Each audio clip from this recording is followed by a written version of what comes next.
Hello दोस्तों, स्वागत है आप सभी का हमारे YouTube चैनल एग्जाम बार में। आज 30 सितंबर है और आज के दिन के जो इंपॉर्टेंट पॉइंट्स हैं सबसे पहले हम उनको देख लेते हैं।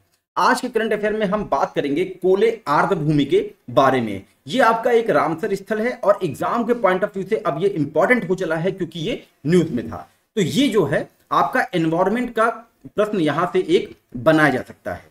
उसके बाद हम बात करेंगे 22वां विधि आयोग न्यूज में क्यों था, इसने अपनी एक कौन सी रिपोर्ट पेश की है, और यहां से आपके जो है पॉलिटी के प्रश्न देखे जा सकते हैं परीक्षा में। फिर हम बात करेंगे प्रिप योजना के बारे में और हम बात करेंगे क्रियो फॉर गुड, ये क्या है, ये किसके द्वारा शुरू किया गया है, इन सबके बारे में हम डिटेल में बात करने वाले हैं। और अंत में बात करेंगे कावेरी नदी को। आप लोग देख रहे होंगे कि पिछले 3-4 दिनों से जो है कर्नाटक में कावेरी नदी को लेकर बंद का आह्वान किया जा रहा है, तो हम इस पे डिटेल में बात करेंगे। और ये आपका जो है ज्योग्राफी का सेक्शन जो है कवर करने वाला है एग्जाम में। तो देखिए, ऐसे ही करंट अफेयर में रिलेट करके पढ़ना चाहिए। आप लोग को एक नोट बनाना चाहिए जिसमें सारे सब्जेक्ट जो है अलग अलग रहे। हिस्ट्री का अलग बनाना चाहिए, ज्योग्राफी का अलग बनाना चाहिए, पॉलिटी का अलग बनाना चाहिए। और फिर जब भी कोई करंट अफेयर ऐसी आती है जहां से पॉलिटी, एनवायरमेंट, ज्योग्राफी के ऐसे प्रश्न जनरेट हो सकते हैं, तो आप लोग उसको मेंशन जरूर किया करिए अपने नोट्स में। और अगर आपको ये लगता है कि एग्जाम के ठीक 15 दिन पहले, 10 दिन पहले हम करंट अफेयर रिवीजन करके वही पतली पतली किताबों से हम जो है परीक्षा पास कर लेंगे, तो ये आप सबसे बड़ी भूल कर रहे हैं। खैर, शुरुआत करते हैं आज के समसामयिकी के प्रश्न के साथ।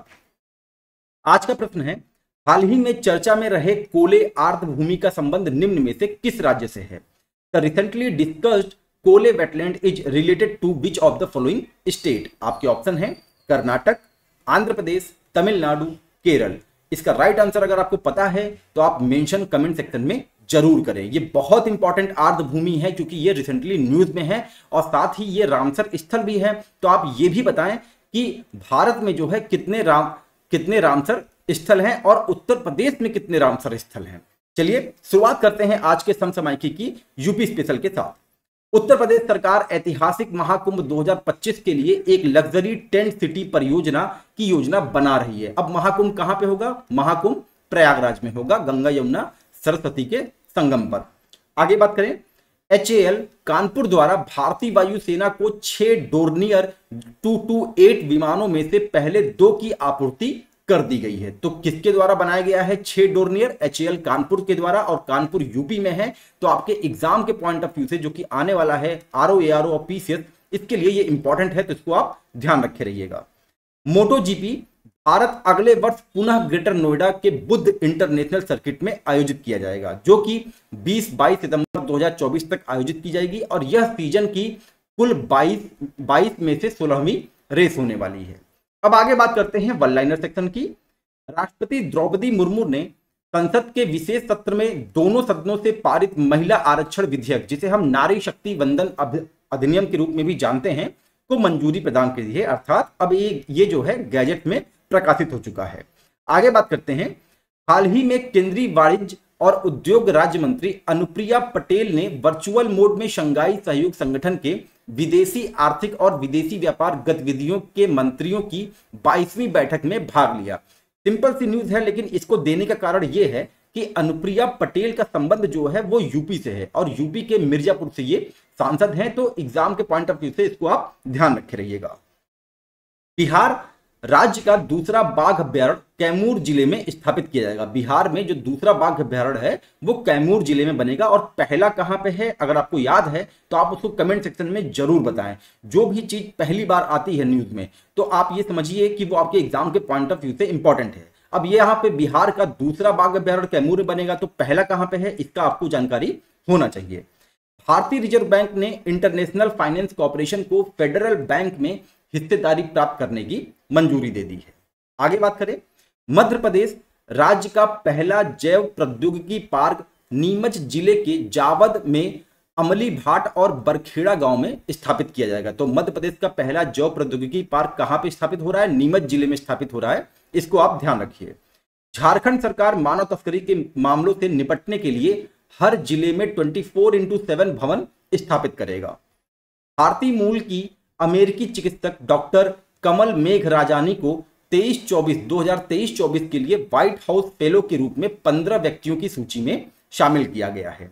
हाल ही में देश के पहले मानचित्र कला कार्टोग्राफी जिसे हम कहते हैं म्यूजियम का उद्घाटन मसूरी के कर्नाटक में किया गया है। अब आपको ध्यान देना है कि ये देश का पहला है, तो ये इंपॉर्टेंट है आपके एग्जाम के लिए। तो मानचित्र कला संग्रहालय कार्टोग्राफी म्यूजियम का उद्घाटन कहां पे किया गया? मसूरी में किया गया। इसको आप ध्यान रखे रहिएगा। आगे बात करें, एचपी ने घोषणा किया है कि वह भारत में क्रोमबुक के निर्माण के लिए गूगल के साथ सहयोग कर रहा है। इकाइयों का निर्माण चेन्नई तमिलनाडु के पास किया जाएगा। इसरो भारतीय सीमा से परे भारत के जीपीएस, जिसे नाविक के रूप में जानते हैं, के कवरेज को मौजूदा 1500 किलोमीटर से बढ़ाकर 3000 किलोमीटर करने का काम कर रही है। इसरो आपके एग्जाम के पॉइंट ऑफ व्यू से बहुत इंपॉर्टेंट है, तो इसलिए इसरो से जो भी डेटा आ रहा है उसको आप अपने नोटबुक में जरूर मेंशन करें। आगे बात करें, केंद्रीय शिक्षा और कौशल विकास एवं उद्यमिता मंत्री धर्मेंद्र प्रधान ने लड़कियों और लड़कों के बीच लैंगिक समानता को बढ़ावा देने के लिए एक ऑनलाइन जीवन कौशल सीखने का मॉड्यूल क्रियो फॉर गुड लॉन्च किया है। इसके बारे में अभी हम डिटेल में भी बात करेंगे। ये वन लाइनर सेक्शन में भी आ सकता है और डिटेल में भी इससे प्रश्न बनते हैं, तो डिटेल में भी बात करेंगे। आगे बात करते हैं, दुनिया की दूसरी सबसे बड़ी बच्चों के परिधान निर्माता किटेक्स, जो बच्चों का कपड़ा बनाते हैं, तेलंगाना में फाइबर टू परिधान विनिर्माण क्लस्टर की दुनिया की सबसे लंबी असेंबली लाइन स्थापित कर रहा है। तो कहां पे स्थापित कर रहा है? तेलंगाना में स्थापित कर रहा है। इसको आप ध्यान रखे रहिएगा। भारतीय वायुसेना चीन पाकिस्तान सीमाओं पर तैनाती के लिए 156 और प्रचंड, ये आपका फिगर में है, प्रचंड हेलीकॉप्टर, इसका जो है इसको जो है खरीदने की एक डील की है। भारत की पहली अपतटीय पवन परियोजना तमिलनाडु तट पर स्थापित की जाएगी। हाल ही में इसका टेंडर जारी हुआ था, इसलिए ये न्यूज में था। भारत ने पर्यटकों के लिए लद्दाख में पैंगोंग झील के उत्तर में चांगचेनमो सेक्टर के करीब 2 निषिद्ध क्षेत्रों को खोल दिया है। अब आगे बात करते हैं वन लाइनर में। चीन तिब्बती भाषा टोटो को विलुप्त होने से बचाने के लिए टोटो शब्द संग्रह शब्दकोश डिक्शनरी जारी किया जाएगा। तो ये भाषा कहाँ की है? चीन तिब्बत की भाषा है। इसको आप ध्यान रखे रहिएगा। अफगानिस्तान दूतावास ने विदेश मंत्रालय के समर्थन की कमी का हवाला देते हुए शटडाउन की घोषणा की है। भारत में अब अफगानिस्तान दूतावास जो है बंद होने के कगार पे है।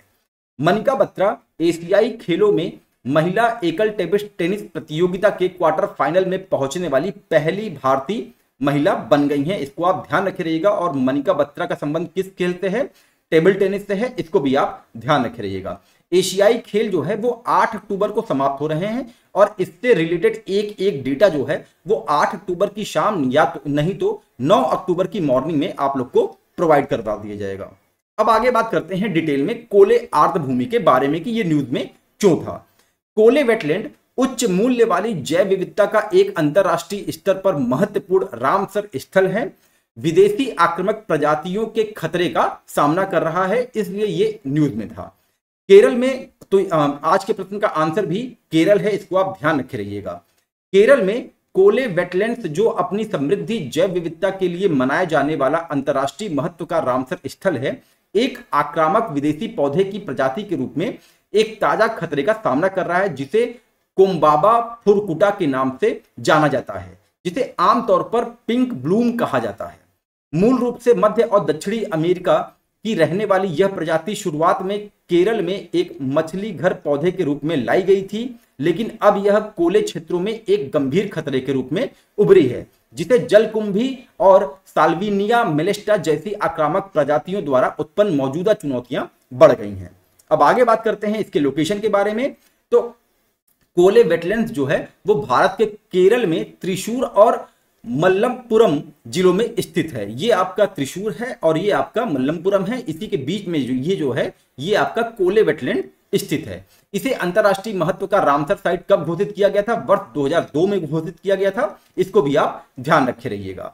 अब आगे बात करते हैं 22वां विधि आयोग ने कौन सा रिपोर्ट पेश किया है जिसके कारण ये न्यूज में था। तो विधि आयोग ने सरकार को यौन अपराधों से बच्चों का संरक्षण पास्को अधिनियम के तहत सहमति से संबंध बनाने की मौजूदा उम्र नहीं बदलने की सलाह दी है। बहुत इंपॉर्टेंट है, इसको आप ध्यान रखे रहिएगा। स्टेटमेंट में ऐसे प्रश्न बनाए जा सकते हैं। विधि आयोग द्वारा 16 से 18 वर्ष की आयु के बच्चों की ओर से कानून में सहमति नहीं बल्कि मौन स्वीकृति से जुड़े मामलों में स्थिति को सुधारने के लिए कानून में संशोधन की आवश्यकता है। भारत में इस समय सहमति से संबंध बनाने की जो उम्र है वो 18 वर्ष है। कर्नाटक हाईकोर्ट के पूर्व मुख्य न्यायाधीश ऋतुराज अवस्थी की अध्यक्षता, अब 22वां विधि आयोग के अध्यक्ष कौन है? ऋतुराज अवस्थी हैं, इसको आप ध्यान रखे रहिएगा। इनकी अध्यक्षता वाले आयोग ने कहा कि 16 से 18 वर्ष की आयु के लोगों से जुड़े मामलों के संबंध में दिए गए सभी सुझावों पर विचार किया गया है।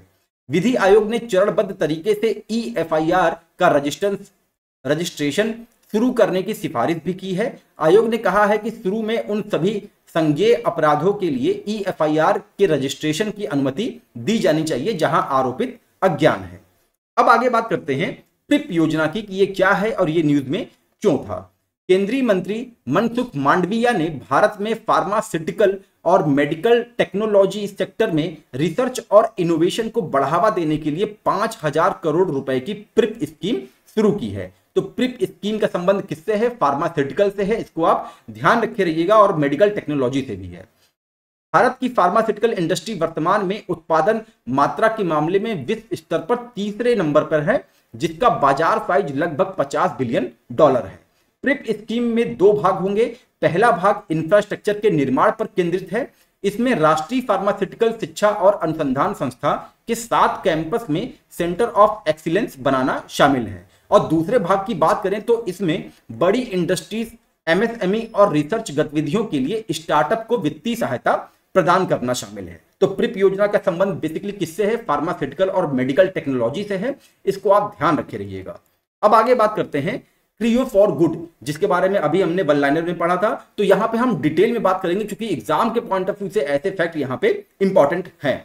तो ये न्यूज में इसलिए था क्योंकि अंतरराष्ट्रीय क्रिकेट परिषद ICC और आधिकारिक चैरिटी पार्टनर यूनिसेफ ने एक ऑनलाइन जीवन कौशल सीखने की पहल क्रियो फॉर गुड जारी किया है, जिसका उद्देश्य लड़कियों और लड़कों के बीच लैंगिक समानता को बढ़ावा देना है। तो क्रियो फॉर गुड बेसिकली किसके द्वारा लॉन्च किया गया है? यहां पे आप इमेज में देखेंगे तो यहां साफ साफ लिखा है ICC, BCCI और यूनिसेफ। तो ऐसे प्रश्न एग्जाम में बिल्कुल देखे जाते हैं, तो आप इसको अपने नोट में जरूर मेंशन करें।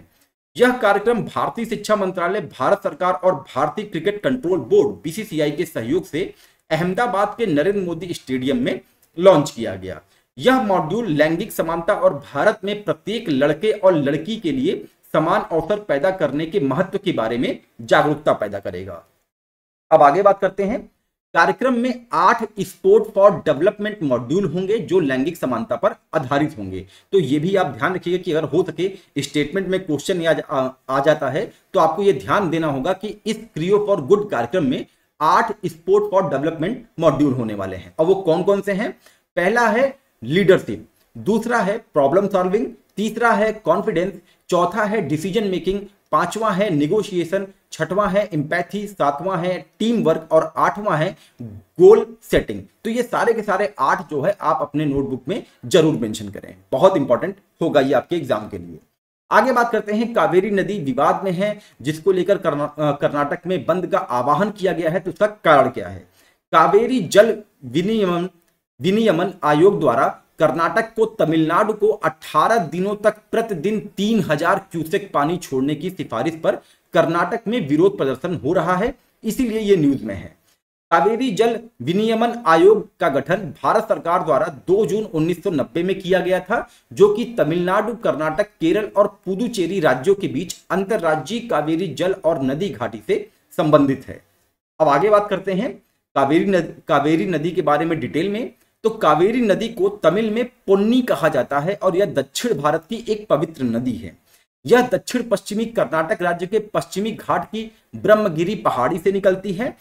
कर्नाटक तथा तमिलनाडु राज्यों से होकर दक्षिण पूर्व की ओर बहते हुए बड़े झरनों के रूप में पूर्वी घाट से उतरकर पुदुचेरी के मध्य बंगाल की खाड़ी में गिरती है। तो बहुत इंपॉर्टेंट हो गया है कावेरी नदी। अब कावेरी नदी के बारे में जानते हैं कि बाएं तट से कौन सी ट्रिब्यूटरी मिलती है और दाएं तट से कौन सी ट्रिब्यूटरी मिलती है। तो अगर हम लेफ्ट हैंड की बात करें कि बाएं तट की सहायक नदियां जो हैं वो हैं अर्कावती, हेमावती, शिमशा और हरंगी। ट्रिब्यूटरी से प्रश्न एग्जाम में आते हैं, तो आप इनकी जितनी भी ट्रिब्यूटरी हैं आप उसको याद कर लीजिए। और दाहिने किनारे की बात करें तो वहां पे जो ट्रिब्यूटरी हैं वो हैं लक्ष्मण तीर्थ, सुवर्णवती, नोएल, भवानी, काबनी और अमरावती। बहुत ही इंपॉर्टेंट ये सेशन है एग्जाम के पॉइंट ऑफ व्यू से, तो आप इसको ध्यान रखे रहिएगा। तो ये तो रहा दोस्तों आज का करंट अफेयर। अब मिलते हैं आपको अपने अगले टॉपिक के साथ, तब तक के लिए नमस्कार, जय हिंद, जय भारत।